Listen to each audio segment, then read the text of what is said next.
What is up, everybody? Welcome back to yet another anime news bit. The last week has been absolutely crazy with anime news, but don't worry, I'm here to give you an update on everything that should be important to you.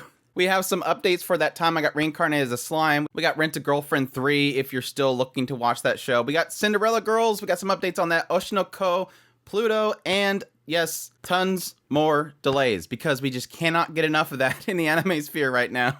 But yes, I'm going to get you all this news and more, so if you're interested in it, definitely stay tuned. I found this extremely interesting. Yes, Higurashi May smartphone game Twitter account has announced a collaboration with School Days. What better crossover for Higurashi than School Days? Yes, that very special show.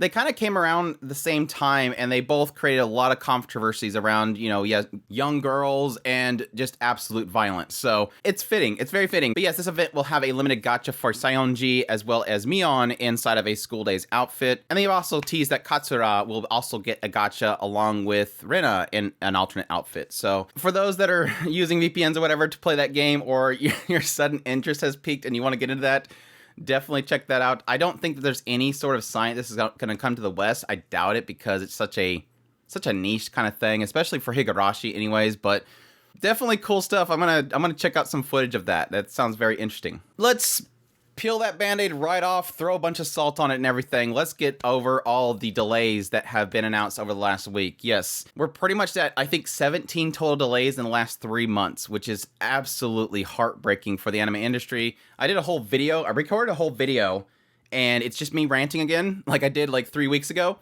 and then I threw it away, so I don't know if anybody's actually interested in hearing me rant about delays again. I might post it, but anyways, yes, Masamune-kun's Revenge R is delayed from April to July, pulling the C card as always. Spy Classroom has delayed its 8th episode to March 2nd. C card. Black Clover, Sword of the Wizard King film delayed to June 16th. Again, C card. You get a C card. You get a C card. You get a C card.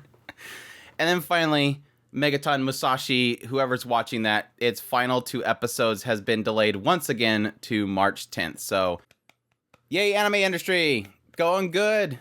Why don't you chill out and stop outsourcing animation? That's most of my rant in my video that I recorded. It was just me ranting about stop outsourcing animation and you'll have more control over it. Anyways, moving on. Now that that's out of the way, we've gotten through the delays once again. A good update is one of those delays from last year, Uncle from Another World.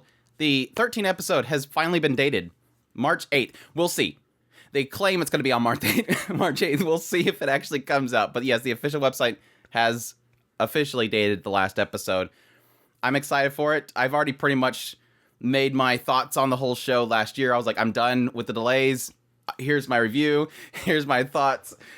I'm good, but I'll still accept that last episode. Moving on, let's get into That Time I Got Reincarnated as a Slime. During a screening event for Scarlet Bound, we revealed quite a lot of information, including the 3rd season for the series will be hitting in spring of 2024. So definitely be on the lookout for that for next year. Super exciting stuff. I cannot wait. I've been a fan of the series. I'm not like a super fan, and that angers a lot of people, but I really, really do enjoy this series, and I cannot wait for more of it. Also, during that screening event, they announced that the series will be getting a 3-episode original anime, and this is set to debut in fall, so this year, thankfully.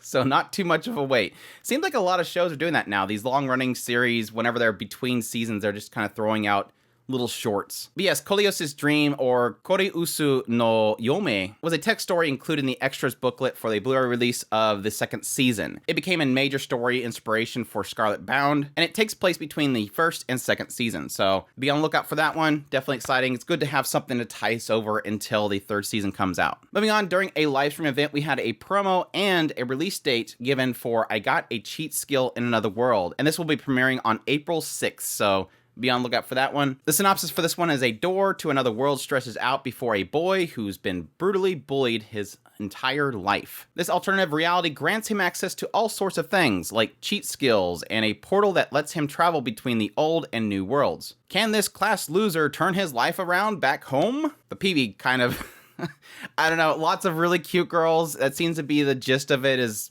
guy, bullied, chunky and stuff, and then somehow he just turns into like a hunk guy and he's super overpowered, and then all the girls like him. So we'll see. I'm assuming it's probably going to be one of those ones that's kind of borderline the revenge isekai kind of thing. It kind of gives me a hint of that whole aspect of like, oh, now you like me kind of thing. But we'll see. I don't know. It seems like it's sold very well, so sounds like it's at least successful, so hopefully it'll be an awesome anime. Moving on, during a live stream event, it was revealed that Oshinoko will have a performance for theme song by Yaosobi, so the performers for the Gundam Witch of Valkyrie series and Beastars. So really awesome performers. Cannot wait to hear that. Well, I technically already heard it because it's in the promo. I already heard most of it, but still awesome stuff. Cannot wait for Oshinoko. I'm just super excited. Again, I'm trying to keep away from anything on it. I want to go in as fresh as possible. Moving on, the official Twitter account for Kodansha's monthly shonen magazine has revealed that Noragami, the manga series, will be ending with its 27th compilation volume by the end of 2023. So huge grats to the mangakas for that series. They are absolutely fantastic. I love their work, and I need to reread through the whole thing. I've been kind of rereading through it while we did our watch along for Noragami on the Discord, and gosh, I just love this series. I love it so much. So yeah, good to know that it's at least coming to a conclusion, and I cannot wait to see how it ends. Moving on, we had an Amazon listing for bottom tier character Tomozaki light novel. The description and the listing actually lists it as entering its last stage, so another one that's coming to its conclusion. Now, last stage could be a long story arc, but at least we have an idea that it's going into its last moments. That sounded very, very dire. It's concluding.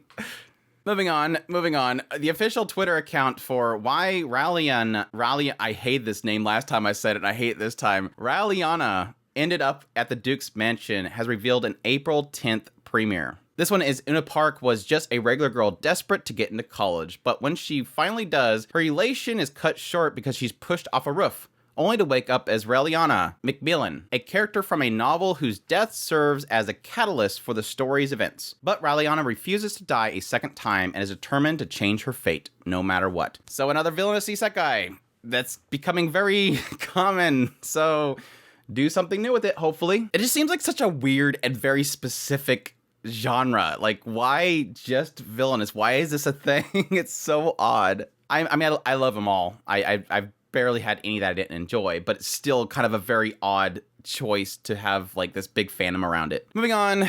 For those that are still interested in Rent a Girlfriend, yes, it has been announced that the third season will premiere in July, if it doesn't get delayed by the C card like everything else right now. I've heard that it's the best arc, and that's not saying much, so I'll be checking it out, but I don't have much high hopes for it. I'm just so sick of the main character at this point, but that aside, I'm tired of talking about it. Next bit, staff for What God Does in a World Without Gods has revealed an April premiere. So another show coming in spring that's just already getting super packed right now, which is very scary. This one, of course, the manga centers on Yukito, the heir of a questionable cult's leader. After an unfortunate death, he reincarnates in a world without the concept of gods and religion. Very basic synopsis. Straight to the point. Moving on, the official website for Too Cute Crisis has announced the series will premiere on April 7th. So look forward to that one. This one's, of course, the one about the lady who's supposed to come to Earth to destroy it, but then she finds a cat cafe. And so she doesn't want to destroy it,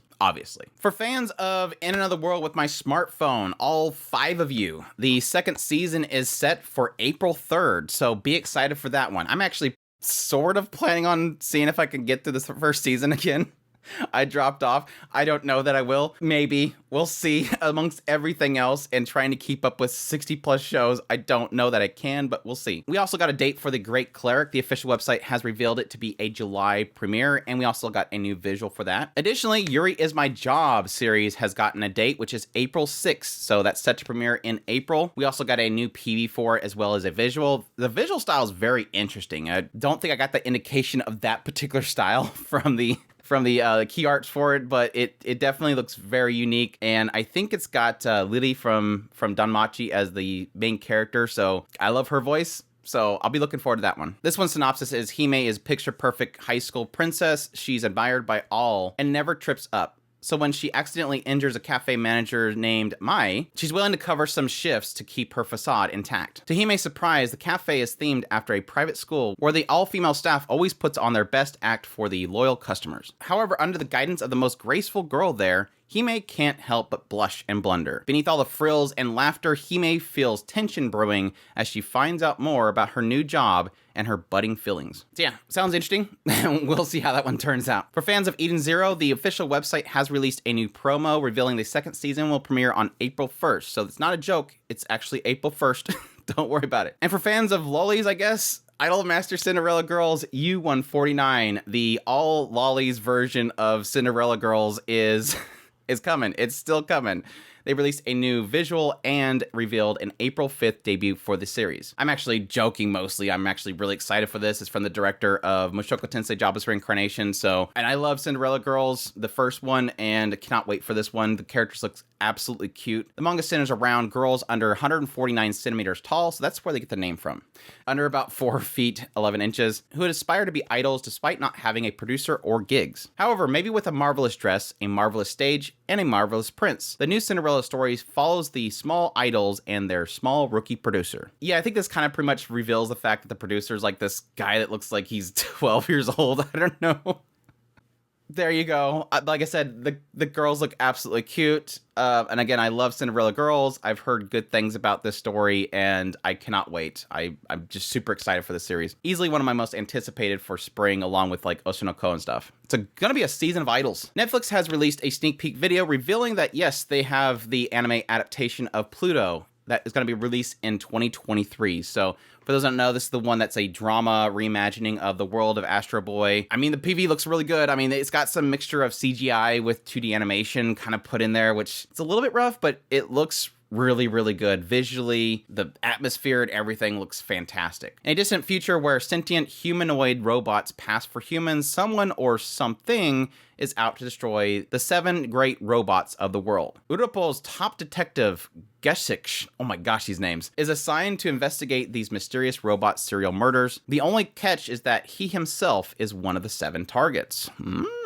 Yeah, I'm definitely looking forward to that one. I've heard a lot of good things about it, and sounds really fascinating being from the Astro Boy world. Toho Animation has announced that it is working with OLM to produce an anime adaptation of the Apothecary Diaries light novel. This looks really good. This one looks really good. It is set to premiere in 2023. Aoyuki is going to be voicing the lead, Mao Mao. They have a promo video released for it as well as a key art. But yeah, like I said, the PV looks really gorgeous, and it looks like they kind of went all out with it, with a lot of really great perspective shots and running, and just the visual design, the characters' outfits, and all that stuff just looks really good. The synopsis is extremely long. In the East, in a land ruled by an emperor, whose consort and serving women live in a sprawling complex known as the Hogong, the Rear Palace. Mao Mao, an unassuming girl, is raised in an unassuming town by her apothecary father, never imagining the Rear Palace would have anything to do with her, until she is kidnapped and sold into service there. Though she looks ordinary, Mama has a quick wit, a sharp mind, and an extensive knowledge of medicine. That is her secret, until she encounters a resident of the palace, at least as perceptive as she is. The head eunuch, Jinshi. He sees through Mama's facade and makes her a lady-in-waiting to none other than the emperor's favorite consort, so she can taste the lady's food for poison. That sucks. Well, that sucks.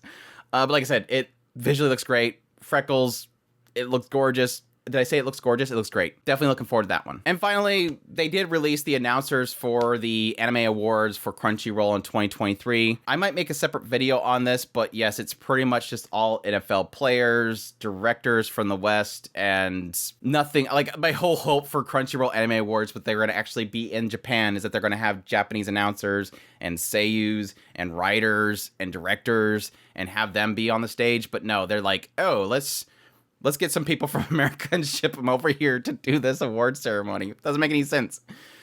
Anyways, that's all the news I have for you guys today. I hope you guys enjoyed this news bit. If you did, make sure to go down below and hit that like button. Leave me a comment. Let me know what's the most interesting news in this news bit. It's probably going to be slime. Additionally, if you're new to the channel, make sure that subscribe button to get all my content. I do news reviews, first impressions, top list. If it's anime, it's pretty much here. Additionally, if you like this content and you want to support the channel more, I greatly appreciate if you consider supporting us on Patreon. Our tips link, super thanks button down below. We also have a membership button down there. Greatly appreciate everybody it does, and y'all take care.